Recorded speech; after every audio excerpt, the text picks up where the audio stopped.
Welcome aboard. Join Raven and I as we head out west. An hour from our destination, I think. We're going to be landing at a little 1,200-foot strip where the Saints have their RC flying field, and we're going to do some RC flying with some friends. Then it's off the little strip and head out to Steinbach. Here we are, on the ground of Steinbach, for my first real attempt at airplane camping at the Canadian National Aerobatics Championship. Lots of cool planes and some real neat people. Stay tuned and buckle up.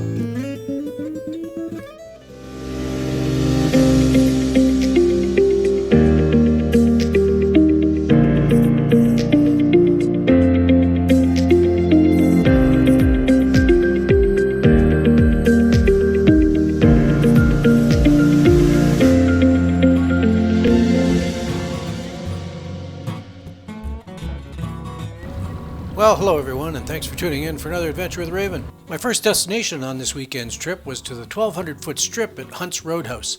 Now, I've never landed in such a short field, so I was extra cautious loading the Raven to keep the weight as low as possible. So off we go from Dryden, westbound with a pretty significant headwind. The weather around Dryden wasn't great this day, but the weather in Manitoba at my destination was much better. Ended up being a pretty bumpy flight.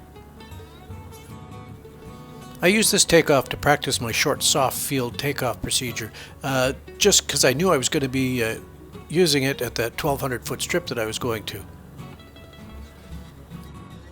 This meant I was airborne in a real short distance and kept it in the ground effect just long enough to build just enough speed to start my climb, and climbed at a lower speed for the first few feet till I got to about that 50 to 100-foot altitude, and then began a regular climb out. As you can see, it was a little bumpy on the way out. Well, we're about a half an hour from our destination, I think, according to my flight planning and my foreflight. Yeah, so we're 6,500 feet. We're heading about 280 degrees. We're chugging along. Our ground speed's only about 110, although my airspeed's about $140.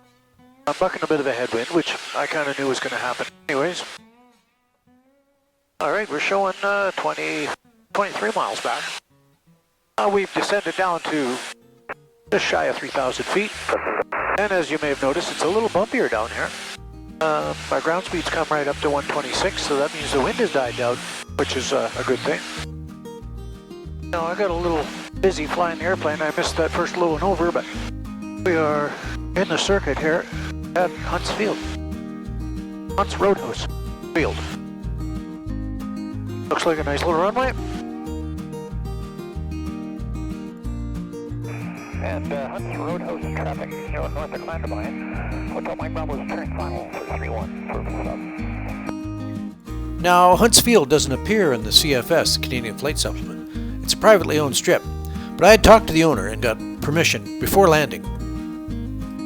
After a little forward slip, I got Raven slowed down just to the right approach speed for this short little strip. Harry, Jerome, and Joe were on the ground waiting for me. They actually captured the landing for me. Beautiful approach. Looks very smooth, too.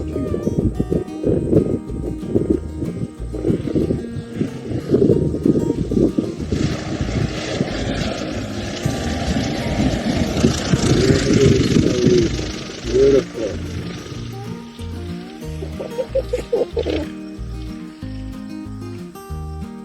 Very nice. Lots of them. And we're down. The owner of this field flies a J3 Cub out of here, and for him it's probably okay, but for me it was a little bit bumpy.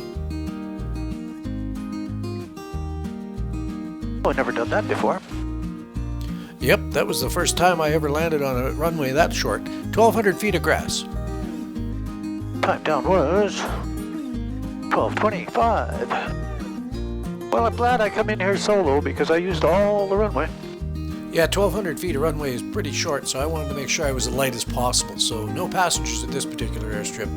She'll be a solo-only flight. So once I got Raven all shut down and unloaded my RC airplane, it was time to park the big one. So moved Raven off the flight line and found a spot for it to tie it down. Les even came over to have a look at the Raven. Pretty sure I had the biggest toy airplane on the site.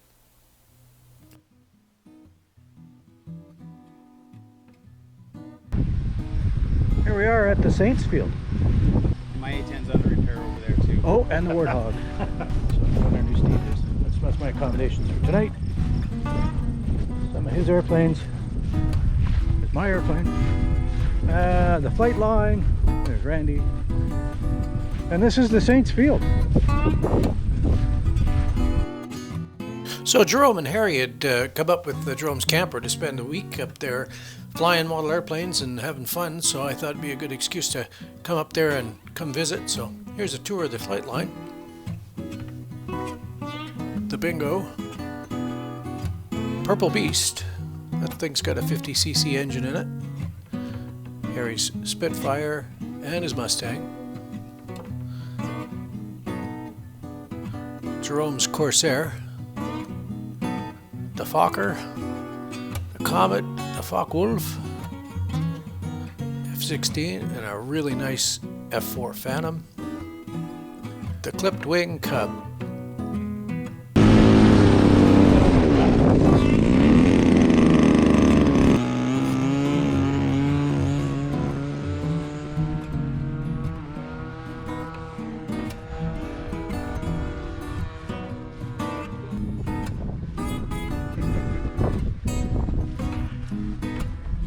So for those of you who are trying to figure out where this real nice flying site is, we'll have a look here with Google Earth. So there's the city of Winnipeg, and just north of Winnipeg is the town of Clandeboye, and just a couple miles north of that is the Saints Field. So there it is. So there you can see the edge of that 1,200-foot strip I landed on. I spent the afternoon with the boys flying airplanes and having fun, and watching everybody else fly. It was a pretty good afternoon. And as always, there's never a dull moment when you're flying RC.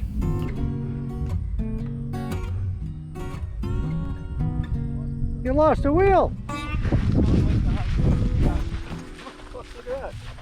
Simple. Now that's a big ass wheel power. Saints have a real nice field here. We spent the afternoon bombing around, and after supper we relaxed by the fire and told a few stories. Here comes Randy with his Corsair greasing the landing.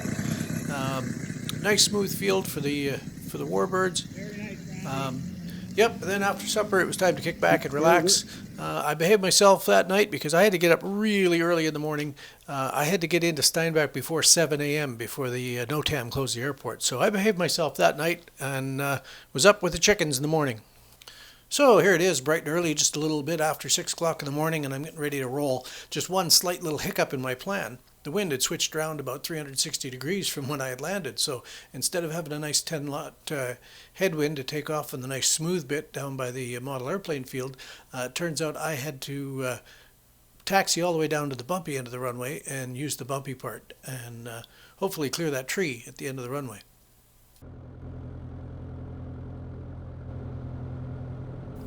Alright, so now it's time to practice that soft short field takeoff technique that I practiced earlier yesterday and see if I could put it to good use.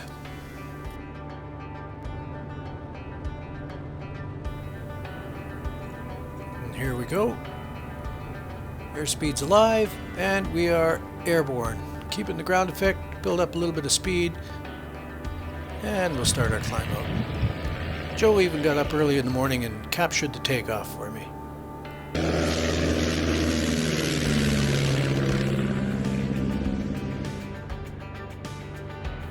So the Raven handled that short bumpy field pretty well. Other than being a little rougher than I was really comfortable with, the length turned out to be not as big an issue as I nearly thought it was. Sure makes me feel better about the 2,200 foot field of dreams I'm building at home.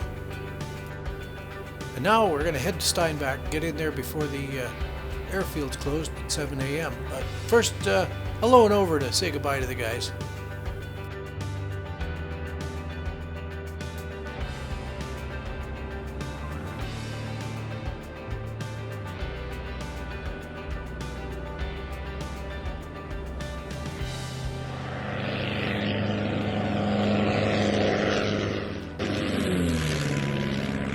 Had a great time flying at the Saints Field. Now it was time for the wing wag, say goodbye, and head off to Steinbach.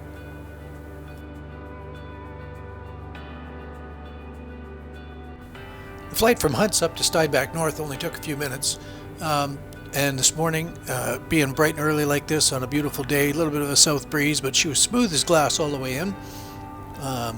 And surprise, surprise, there's nobody at the airport at this ungodly hour at about 6:30 in the morning. So it was nice and quiet. It's a nice, pretty smooth touchdown, rolled out. No surprises.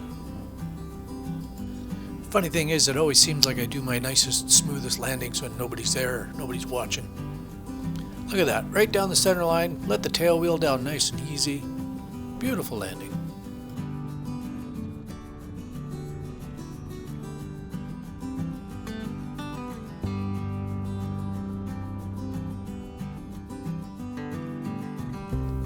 As soon as I landed, I headed right over to the gas pumps to get Raven all gassed up. I had a feeling it was going to be a kind of a busy weekend, so I figured I better get gas right off the bat.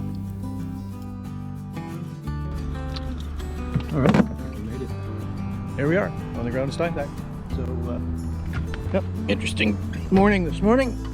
I had to do a little change of plans. I was going to take off on 31 at the Hunt's Roadhouse, but the weather had switched around to the south. So we had to take the bumpy route, so I'm just gonna have a quick look and make sure I still got wheel pants on this thing. So, poor girl, got a bunch of dead bugs on it, but it looks like I still have a couple of wheel pants on it because it was really bumpy. So I'm gonna go around and check all them screws. Everything's good. Might be busy here today. Figure out a spot to pitch a tent because I'm gonna live here for a little bit. All right, we're all set up here at the Canadian National Aerobatics Championship. So Raven's all set up, my accommodations are all set up, chairs set up, the new tent is all set up, air mattress is all good. Heck, I could have a nap now if I wanted. I've been told by a few guys that I should compete, and I thought, yeah, there yet. Maybe one day. Tent all set up. Ready to go. Guys, it's Friday practice day. There goes Mike Taves in his RV4. That is the first RV I ever got a ride in, and Mike warned me at the time. This is about, I want to say about 17 years ago. He said at that time, this is what's known as the $65,000 free ride. Yeah, he wasn't kidding. So I took a quick walkthrough of the airplanes that were sitting on the ramp here. There was some real nice equipment here. A little bit of everything from this big Sukhoi, extra 300s, decathlons. A lot of the airplanes are actually flying this day, so we didn't get a real good group shot, but here's some of the airplanes that were there. You're going to fly that 8 then? Yeah, thanks, Dad. Yes, folks, that's Steve Flight Chops Thorne. Steve had one of those heartbreaking moments just before the competition, but I'll let Steve tell you what happened. Ready though, I just watched him run the sequence. For my first aerobatic contest, and after months of practice, I got a text telling me my prop was broken in the hangar, but the community came together and I got a backup airplane to fly here. Does that have inverted oil? Inverted oil, yeah. Oh, you'll like that. Push a little bit. I know a little bit, but I'm also trying not to fly differently. Yeah. I get that, because in practice a certain way you want to fly that. It's interesting when you watch the G meter after I fly it, after you fly it, the same airplane. I'm like hanging in there in the 0 range and he's going like -1.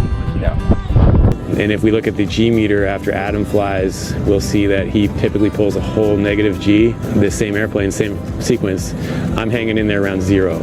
If you haven't checked out the Flight Chops YouTube channel, you definitely owe it to yourself to go and have a look. There's hours and hours and hours of really good content there. Steve does a wonderful job and kind of inspires a lot of us YouTube guys. And thanks to Adam Peters, Flight Chops was able to compete at this event. Adam Peters is a 14-year-old. This 14-year-old landed on an airplane completely solo.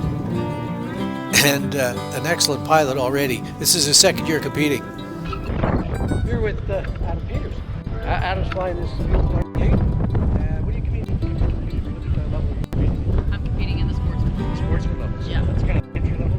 Yeah, so there's primary, and then there's sportsman. Oh, okay. Yeah, and then intermediate, advanced. So you're already climbing the ladder. Yeah. All right. Yeah. So is this your first year, second year? Second year. Second year competing. Tell me how old are you? I'm 14 years old. Yeah.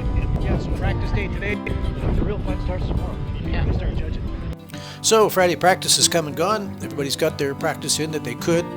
Considering the winds, it was quite windy on Friday, so some of the lower categories got canceled just because of the wind factor. But Saturday morning, things are a go. The weather's looking good, and we start the day with roll call. All the competing pilots all show up for roll call. Dave. Here. Thursday. Neil. That's followed by a safety briefing. All the pilots are part of the big pilots meeting to make sure everybody's aware of the box and what radio frequencies to be on and when, and just all about the safety. So we're sitting here watching the Nationals, Canadian National Aerobatics Competition. Been a pretty good weekend. Wind's been a little bit blustery, but not bad. Here comes Adam Peters after performing in the sportsman class. Now Adam is fully qualified to fly solo, and he's done lots of practice solo, but he cannot compete because he doesn't hold a private pilot's license yet. He still holds a student permit. So that means that he needs a backup pilot in the back. So Mike Taves is riding around in the back, but Mike says he's just there for ballast. So this is my first crack at airplane camp. I did say it was windy. The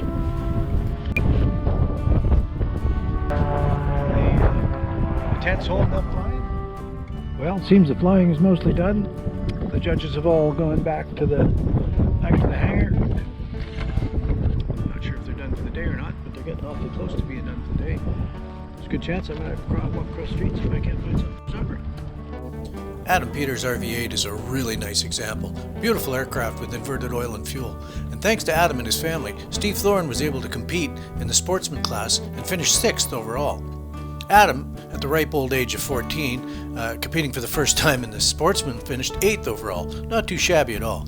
Well, if you guys have made it this far into the video, thanks a lot. I appreciate that. Don't forget to like and subscribe. We're going to have to make this into a 2-part unit, though. So tune in for part 2 of this weekend's adventure, where Raven and I go to the Springfield Flying Club for their pancake breakfast at Lingcrest, and then fly into Landmark, another little grass strip that I hadn't been to before, where I go for lunch with a buddy.